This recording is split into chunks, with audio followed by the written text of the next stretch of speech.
mis à notre disposition des grandes lectures qui viennent nous édifier et nous donner encore force dans notre façon de vivre, et surtout en tant que théologien. Je vais sans plus tarder me reposer sur l'épître de l'apôtre Paul à Timothée. Cette épître est appelée épître pastorale. Dans la pastorale, il y a l'art de gérer les brebis. Dans la pastorale, il y a la discipline de conduire les chrétiens dans une paroisse. Alors, Timothée était un ancien. Rappelez-vous, lorsque les apôtres partaient en mission, partout où ils étaient, ils instituaient les anciens qui géraient les fidèles et les communautés. Alors, pour cette raison, il faut avoir quelques critères, quelques conditions qu'il faut remplir afin d'être agréable et de bien conduire les fidèles jusqu'au royaume des cieux. Raison pour laquelle l'apôtre Paul recommande à Timothée, dans l'épître qu'on a entendu aujourd'hui, d'être sobre et de supporter la souffrance. La sobriété et la souffrance, ce sont deux choses qui sont utiles pour la vie d'un serviteur de Dieu. La sobriété, on peut se poser la question pourquoi Paul devrait demander à Timothée d'être sobre. Dans sa signification, ça signifie la tempérance dans les bois, dans les manger, même dans notre façon de nous conduire. C'est ça la sobriété. Donc, une mesure de bien gérer les histoires sans trop faire l'excès. C'est ça la sobriété. Alors, un serviteur de Dieu comme Timothée était responsable d'une grande communauté. Aujourd'hui, Paul s'adresse à nous qui sommes théologiens. Demain ou après-demain, nous serons censés être aussi dirigeants de paroisses, dirigeants de métropoles, dirigeants de communautés, dirigeants de quoi que ce soit. Alors, comment nous allons nous comporter? Comme Paul demande à Timothée d'être sobre, nous aussi, nous sommes appelés à suivre ses pas. La sobriété se base plus sur le vin, sur la boisson. Un bon serviteur de Dieu ne peut pas s'enivrer. Pourquoi? Parce que vous êtes censé être exemple devant vos fidèles. Dans la rhétorique, on dit quoi? Un bon prédicateur prêche d'abord par ses comportements.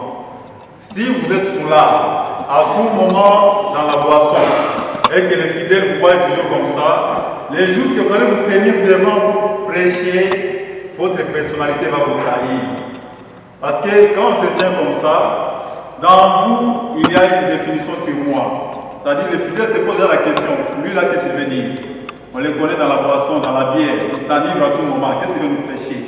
Mais si vous êtes bon, vous avez la sobriété pour vous comporter très bien. Dès que vous vous mettez devant, tout le monde déjà peut sourire. Il sait que non, c'est un bon type, il va vous dire quelque chose de bon. Donc notre comportement nous accompagne même dans notre façon de vivre étant serviteur de Dieu. C'est pourquoi cette épître mérite beaucoup d'attention. Et je vous conseillerais même, après ici, prenez le temps de lire cette épître de Paul à Timothée. Vous allez découvrir beaucoup de qualités d'un bon serviteur de Dieu. La sobriété, c'est une chose très excellente. Et parfois, nous arrivons à oublier et nous tombons même dans des péchés. Les fidèles que Dieu nous donne, les brebis que Dieu nous donne pour gérer, demain ou après-demain, nous allons nous rendre compte. Nous allons rendre compte à Dieu qui va nous demander qu'est-ce que vous avez fait avec tous ces gens-là. Alors, la façon de les conduire vers le royaume des cieux exige notre comportement qu'il soit vraiment conforme. C'est pourquoi Paul nous interpelle aujourd'hui d'être sobre. Boire n'est pas mauvais, mais s'enivrer, là, ça devient un grand péché. On peut prendre un peu, mais lorsque vous sentez que ça ne va pas, il faut arrêter. Parce qu'en prenant beaucoup, l'esprit et la conscience ne sera pas tranquille. Ce n'est pas vous qui allez travailler fonctionner à ce moment, mais c'est la drogue qui est en vous qui va commencer à vous inciter à travailler. Et quand vous faites de pareilles choses devant les fidèles, imaginez quel scandale vous allez créer pour l'Église. La boisson excite, ça pousse au péché charnel. On dit que l'habitude qu'on fait petit à petit là, ça reste dans nous. Ça s'est ancré en nous, ça devient un comportement.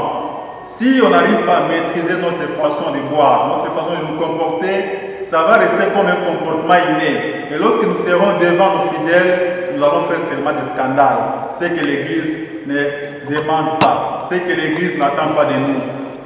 Nous sommes ici pour être des gens qui vont bien faire rayonner l'orthodoxie à travers notre comportement, à travers notre savoir. Alors cela aussi implique l'application de ce que Paul dit à Timothée aujourd'hui si nous voulons être de bons bergers.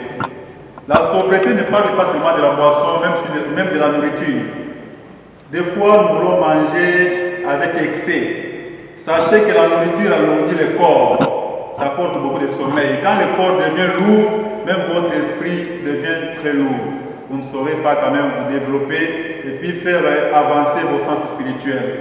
Mangez avec mesure. On dit en grec pandon metron ariston. C'est-à-dire toute mesure est meilleure. Si vous n'avez pas de mesure, vous ne savez pas bien gérer vos histoires, l'excès va vous nuire et ça sera mauvais. La sobriété parle aussi dans notre façon de marcher.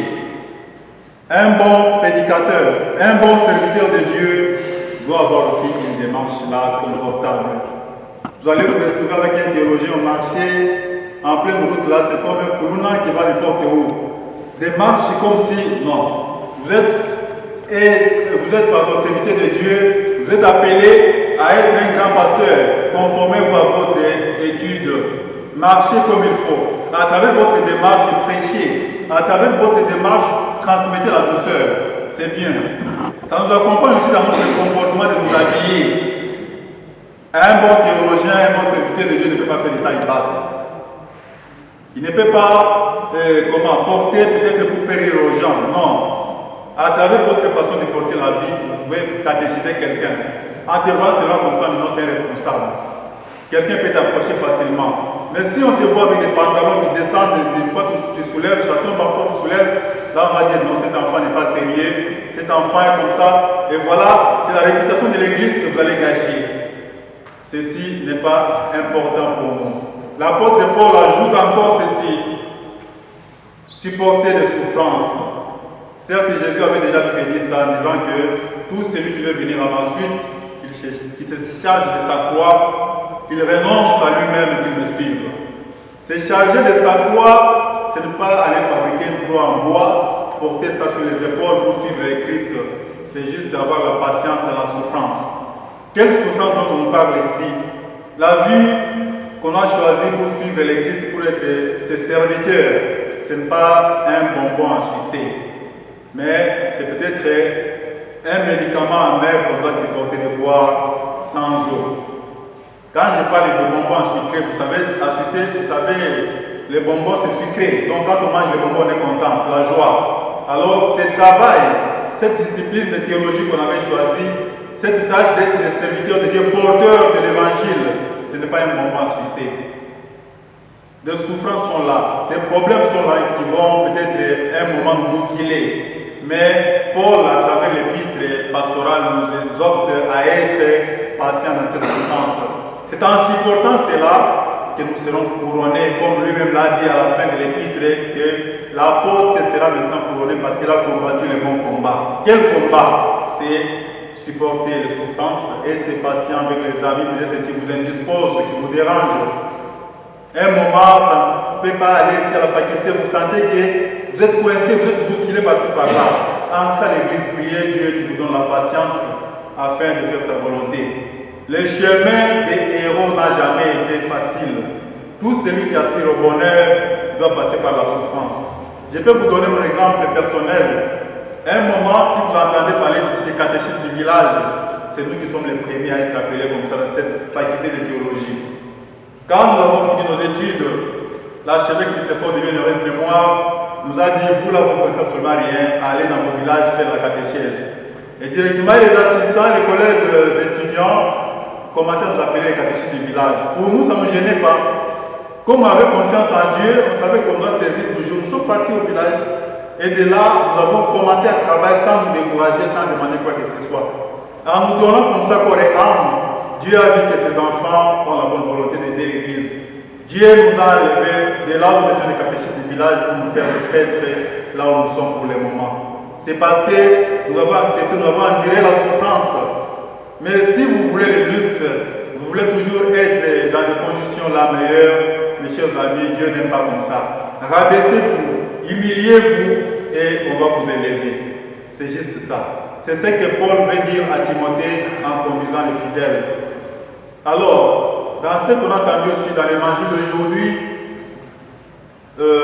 conformément au passage que l'archevêché a envoyé et ce que le diacre nous a lu, j'ai compris une petite différence. Mais sinon, on veut nous parler de la généalogie du Christ, comme le passage l'indique dans Marc chapitre 1, versets 1 à 8. On veut nous parler de l'origine du Christ selon la chair. Ce passage n'est pas venu du néant, mais ça vient juste renforcer les dogmes qui soutiennent la nature humaine de notre Seigneur Jésus-Christ. Vous vous rappelez que le Christ n'était pas seulement Dieu, mais il était aussi homme. En étant homme, il faut avoir des preuves qui prouvent ça. Parce qu'à l'époque, il y avait des hérésies qui prenaient la nature divine seulement. On disait que le Christ était Dieu, n'était pas homme. Mais nous, à travers nos saints pères, à travers la compréhension évangélique, nous sommes venus à décortiquer que le Christ n'était pas seulement homme, mais il n'était pas seulement Dieu plutôt, mais il était aussi homme. En étant homme, il est né de la Vierge Marie. En étant homme, il avait une généalogie qu'on a vue dans l'histoire. Si vous lisez dans les évangiles, vous allez trouver ça. L'évangile synoptique, par exemple, Matthieu, lui qui en parle. Ses ancêtres, à partir de nos pères, jusqu'à ce qu'il est venu naître de la Vierge Marie. Alors, ceci vient encore renforcer sa nature humaine ici sur la terre. En étant théologien, on ne peut pas manquer des arguments aussi pour défendre cette histoire. Bien sûr que les saints-pères ont déjà défendu cela, mais nous, notre tâche actuellement, c'est de fructifier encore les connaissances afin d'être mis là où on va nous retrouver, là où on va se retrouver devant les hérétiques, qu'on soit capable quand même de dénoncer et puis de défendre notre sainte foi orthodoxe. C'est de cette façon que nous serons appelés de vrais enfants de la faculté de théologie, de vrais enfants de Saint Athanase. Alors, mes chers bien-aimés, la tâche est devant nous. Aujourd'hui, Paul, à travers son épître à Timothée, nous a exhorté, nous a montré comment nous devons nous comporter pour être les bons dirigeants des fidèles.